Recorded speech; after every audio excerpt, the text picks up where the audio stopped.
y comprender que la vida, Connie, las transformaciones son graduales, se demoran muchas veces. Lo que decidamos los 4 hoy día va a impactar, Connie, probablemente en los próximos 10 años. El Chile del futuro se construye ahora, pues las cosas no se hacen en 4. Eso para usted es un defecto. Yo le quiero preguntar, ¿usted no reconoce como un defecto la falta de experiencia?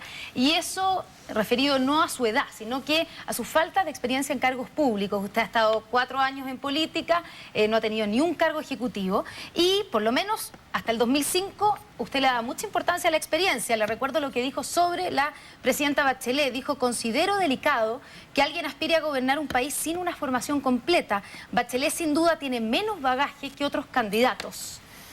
Yo creo efectivamente que fue un juicio y un prejuicio equivocado, pero yo nunca puse en duda que una mujer pudiese ser presidente de Chile. Creo efectivamente en la experiencia. En la experiencia de haber ganado la confianza de Quillota y haber batido un récord histórico en ese distrito. Creo en la experiencia de haber presentado 180 leyes, haberle ganado a DICOM.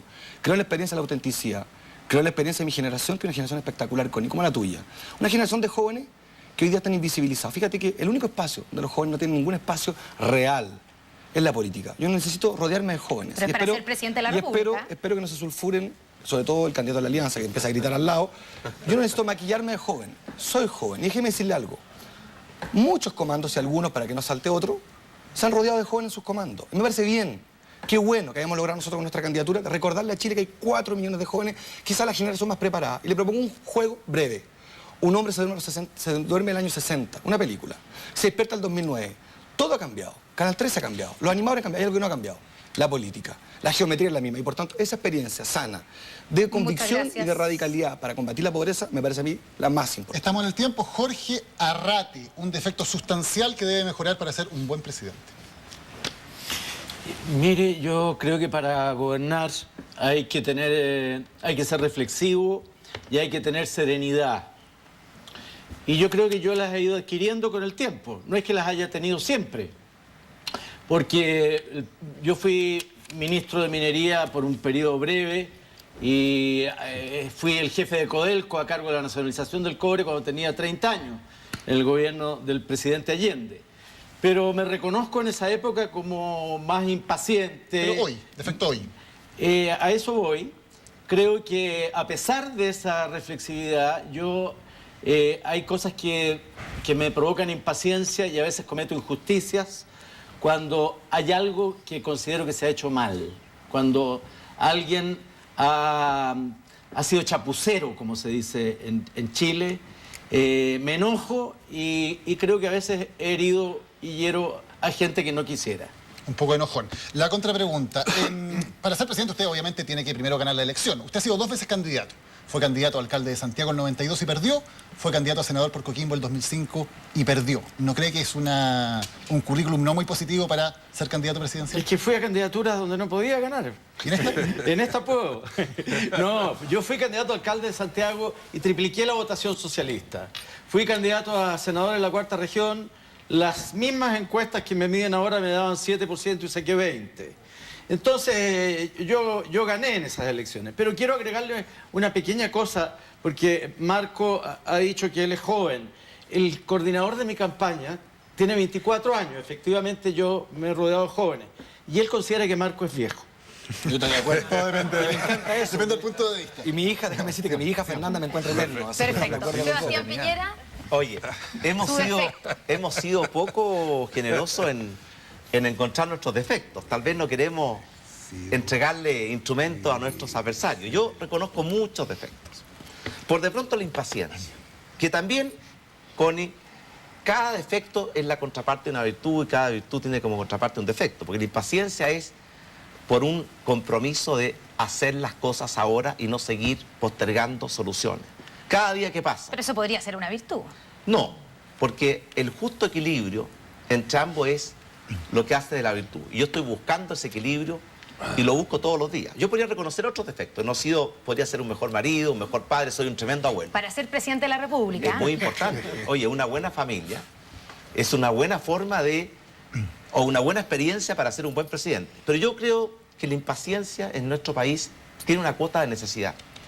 Porque muchas veces en Chile dejamos para mañana lo que podemos hacer hoy día. Y cada día que pasa sin enfrentar los problemas es un día más en que millones de chilenos están con mala educación, Millones de chilenos viven con temor frente a la delincuencia. Cientos de miles de niños siguen sufriendo los estragos de la droga.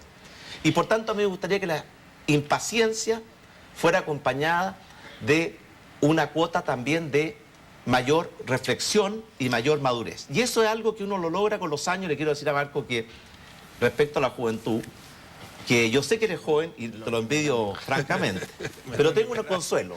Los años arrugan la piel, solo la pérdida de los ideales arruga el alma.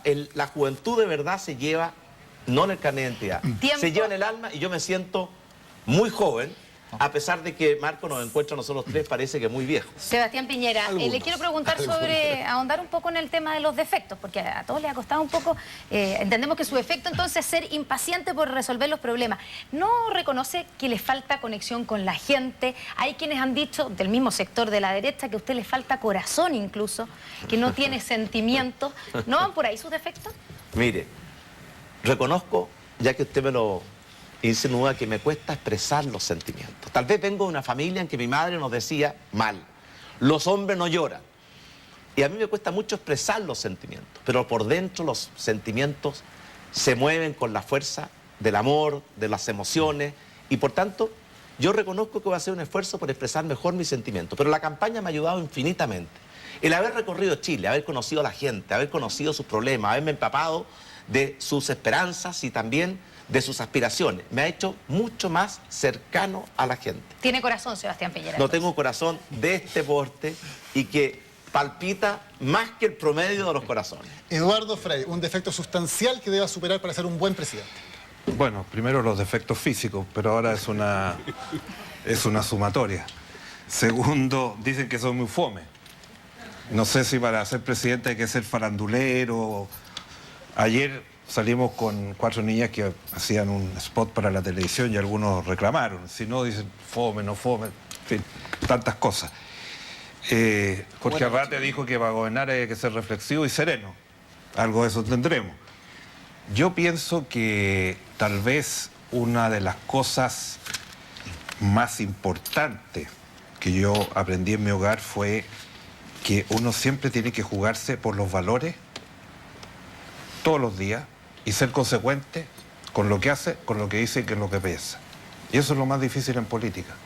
Eso es lo más difícil en política. No ha reconocido ningún defecto sustancial todavía. Por eso lo estoy diciendo, porque no, si tuviera esa felicidad de no tener ninguno de esos defectos. Y eso me hace ser muchas veces muy rígido, me hace ser parco, me hace ser voluntarioso. Y creo que en general en política se necesita una mayor capacidad de aunar equipos, porque esta cuestión no es el iluminado que llega y resuelve todos los problemas. Esto se construye con equipo, con gente, con partidos. Las democracias no son una persona, las democracias son equipos, son alcaldes, son concejales, son fuerza social. Y eso es lo que tenemos y eso es lo que representamos. Y por eso hemos sido elegidos estamos en el tiempo. 4 veces. Le pido una autocrítica entonces como candidato. Un candidato que, siendo que su presidenta, la presidenta que lo apoya, tiene un 80% de popularidad, no pasa del 30% en las encuestas.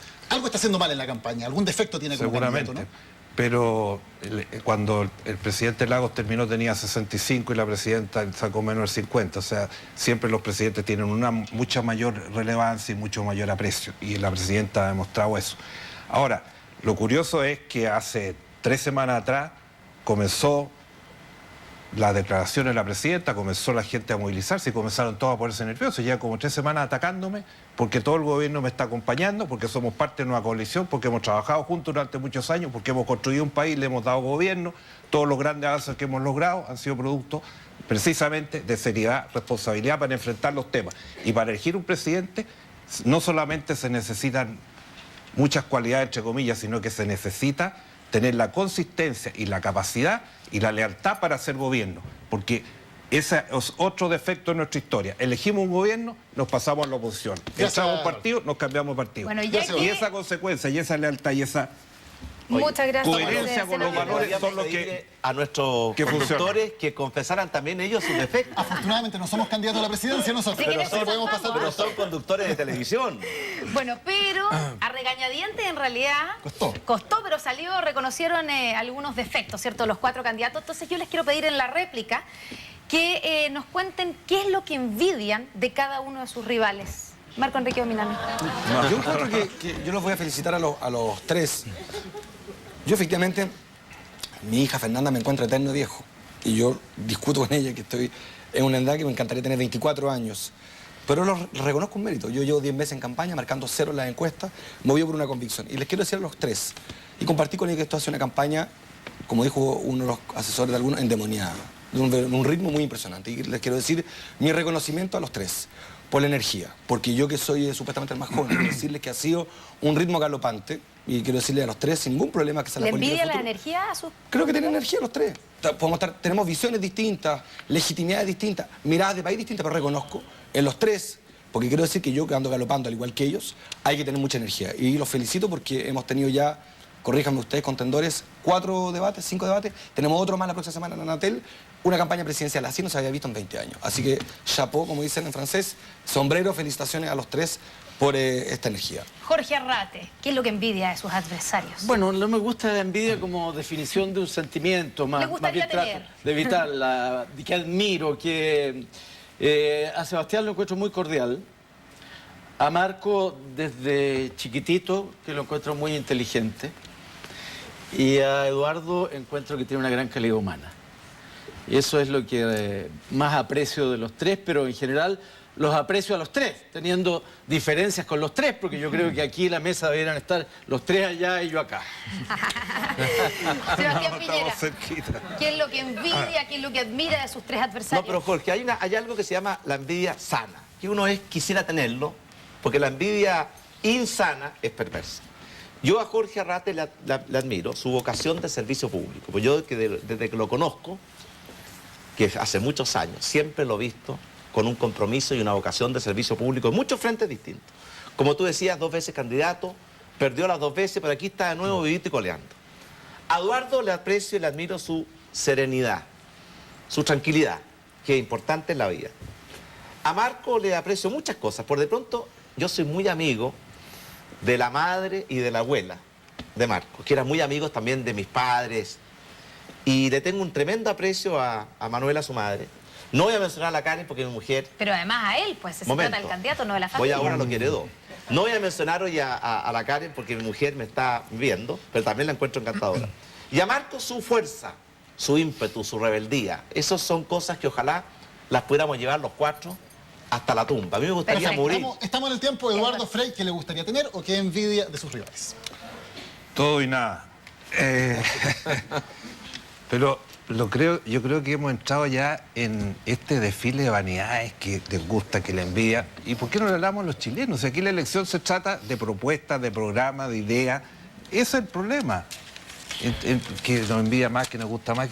Pero ¿cuál es la profundidad de los temas? Si en esta campaña no se discuten los temas, todos los días estamos haciendo planteamientos en el tema cultural, en el tema de dignificar la política, en el tema de los discapacitados, que ni siquiera salió una línea así en el diario, en el tema de los abusos que se cometen contra los ciudadanos, en el tema, podría señalar mucho, y yo creo que ese es el punto central. Los defectos, no defectos, o que envidiemos una cosa o no envidiemos otra, es lo central, es lo importante para los ciudadanos que nos están escuchando, para los chilenos que tienen que votar. Aquí lo que Es se una trata... manera de conocer, candidato, lo que se la trata personalidad aquí de es- quién quiere ser presidente de la Claro. República. ¿Va a pasar con la pregunta Yo por entonces? lo menos la gente me conoce perfectamente, he recorrido el país miles de veces, llego a todas partes, la Perfecto. gente me acoge. Oye, El no punto aprecia es nada. vamos- Oye, nuestra no propuesta. aprecia nada de sus Todo colegas. y nada, dije. Vamos para por, que lo nadie se tanto, sintiera. vamos por lo tanto a las preguntas que envió el público. Les queremos contar que tuvimos una tremenda participación. 2.993 personas nos enviaron sus preguntas por internet. Elegimos 4 de ellas para que ustedes entonces las respondan directamente. Comienza Jorge Arrate, tiene que elegir un número del 1 al 4. Uno busca lleno de esperanza. El 1, nuevamente, vamos a ver. ¿Cuál es la pregunta? Número 1. Mi nombre es Marcela Ruiz, tengo 26 años, soy egresada de Derecho y mi pregunta es la siguiente. ¿Cómo transformarían el estatuto docente de forma de mejorar la calidad de los profesores, flexibilizando su contratación y otorgándoles más protección y seguridad? Un tema muy atingente. Un tema muy importante. Yo lo que mejoraría realmente es la carrera docente y la formación de los docentes en las universidades pedagógicas. Yo creo que hay que hacer una gran inversión en las universidades pedagógicas.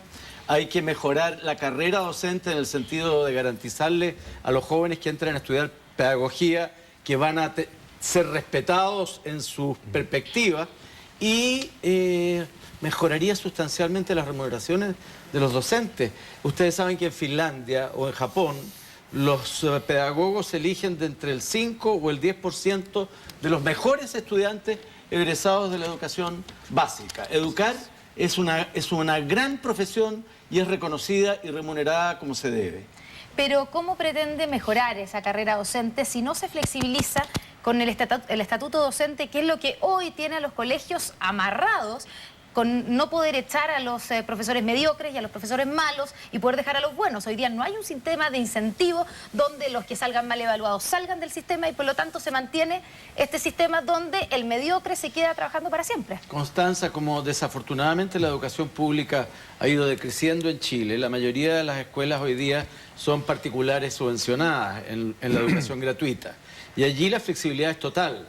Hay muchos profesores que trabajan 8 meses porque a los 8 meses los despiden para no pagarles los otros 4 meses. Que son los que hoy día Ahora, están en paro. En los establecimientos públicos yo soy partidario, usted sabe, de terminar con la municipalización y construir un sistema central regionalizado, pero dependiente del Ministerio de Educación en materia de profesores. Y allí habrá que buscar, cuando esto se haga, los mecanismos que permitan una evaluación que sea compatible con el sistema educacional. El sistema educacional tiene muchas particularidades. No es llegar y evaluar. Estamos en el tiempo. Eduardo Frei, un número del 2 al 4 ahora. Obviamente. El 4. Ahí vamos. Soy Fernando Cajardón, tengo 28 años, soy ingeniero informático y actualmente trabajo. Intenté en 4 ocasiones afiliarme a un ISAPRE y en las 4 fui rechazado. Mi sueldo es mayor al mínimo expuesto en el grupo D de FONASA y actualmente estoy en FONASA. ¿Qué piensan de la libertad que tienen las ISAPRES para discriminar a la gente que intenta afiliarse? Yo le agradezco la pregunta por lo siguiente. La semana pasada tuvimos una reunión con discapacitados, hicimos una propuesta para discapacitados y con mucha molestia de ellos y con gran pena nuestra, ni siquiera salió en ninguna parte. Porque esa gente siempre ha sido discriminada en este país y esta sociedad tiene que terminar con las discriminaciones. Y por eso hicimos una propuesta de 10 o 12 puntos para terminar con los abusos. Y uno de los abusos que era el tema de las letras chicas de los contratos, de la AFP, de la ISAPRE y de todas partes. Y eso hay que terminarlo de una vez por todas. ¿Se acuerdan que la semana pasada, cuando planteamos ese tema, hablamos de las preexistencias, que le subían a la gente y no la dejaban cambiarse? Bueno, ahora la ISAPRE está negociando con el Ministerio de Salud para cambiar esa situación. Ojalá que eso se siga repitiendo. Pero en nuestro gobierno vamos a terminar con todos estos abusos. Vamos a terminar con la letra chica, terminar con los abusos que tienen los ciudadanos del Estado y de las empresas. Por ejemplo, la colusión en el caso de la farmacia y tantas otras que se juntan, se unen, ¿para qué? Para perjudicar a los ciudadanos. Y ese es el caso de los discapacitados. Estamos en el tiempo, señor Frei, solamente para aclarar, ¿usted va a cambiar la ley, ahora, por lo tanto? ¿Va a cambiar la ley para obligar a las ISAPRES a que, por ejemplo, deban recibir a los minusválidos? Lógico que tienen que hacerlo y tienen que mostrar, porque hoy día una persona que está en FONASA en ISAPRE no tiene manera de comparar. Y lo peor es que le suben los contratos en forma permanente sin ninguna...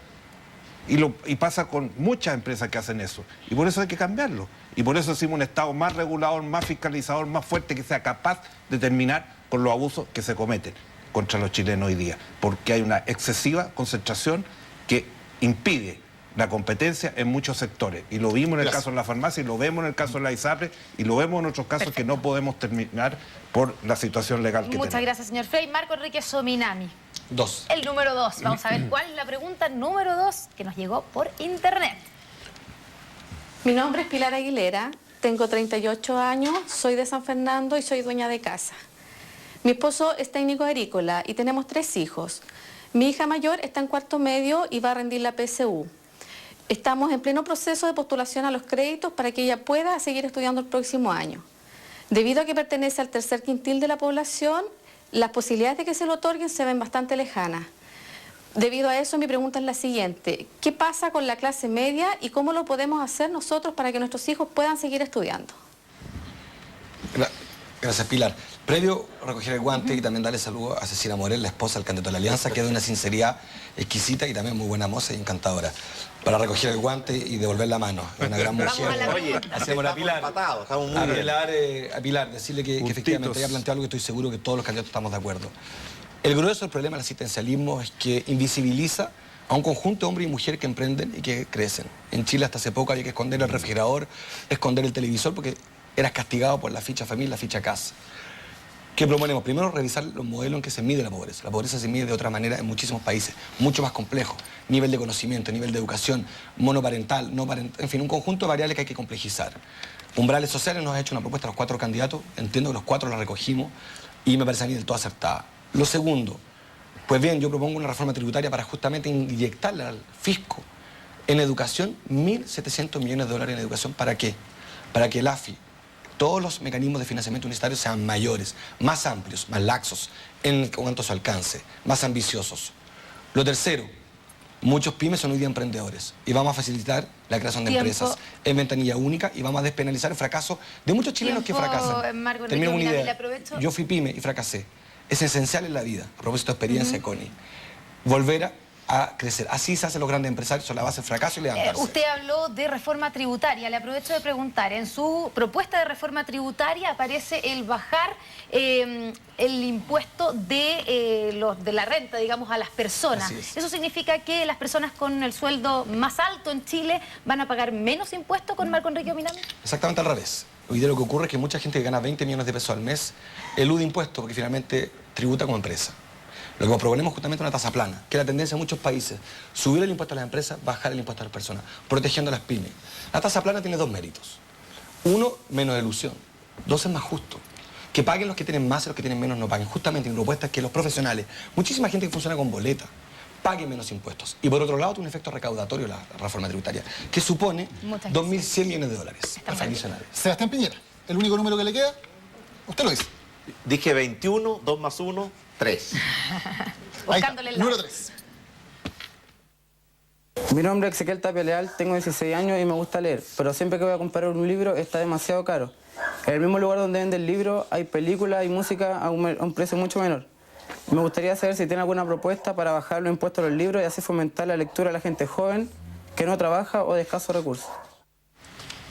Ezequiel, yo quiero también saludar, y te interpreto a ti también, Marco, a Martita y a Diamela, porque no han sido mencionadas, y te envidio, Jorge Arrate, porque estuviste pololeando con tu mujer en Nueva York, que esa es otra cosa que le aprecio a Jorge Arrate. Pura farándula. Yendo a la pregunta.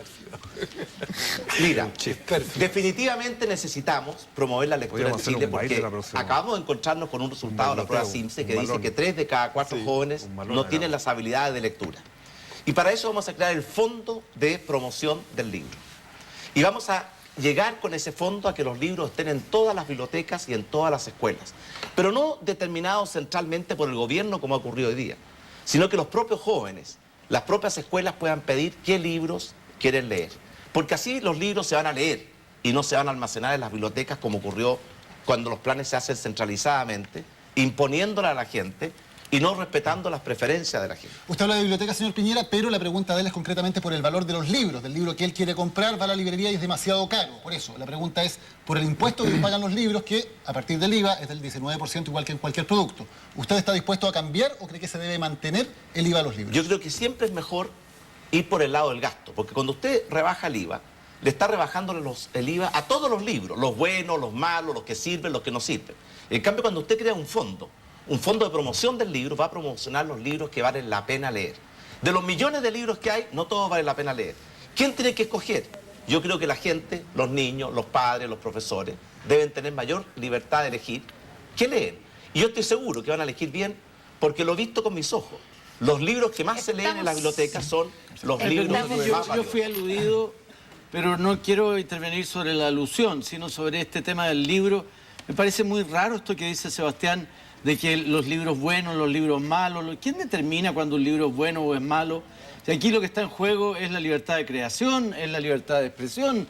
Entonces le quiere favorecer a unos libros. ¿Quién es el gran hermano que determina qué libro es bueno y qué libro es malo? ¿Usted cree que hay que terminar con el IVA en general? Yo creo, yo en eso comparto con Marco, que hay que terminar con el IVA Pero, del libro. Oye, una réplica. Precisamente, yo creo en la libertad de la gente. De hecho, la libertad es el gran motor que mueve la innovación y el emprendimiento. Por eso yo creo que los libros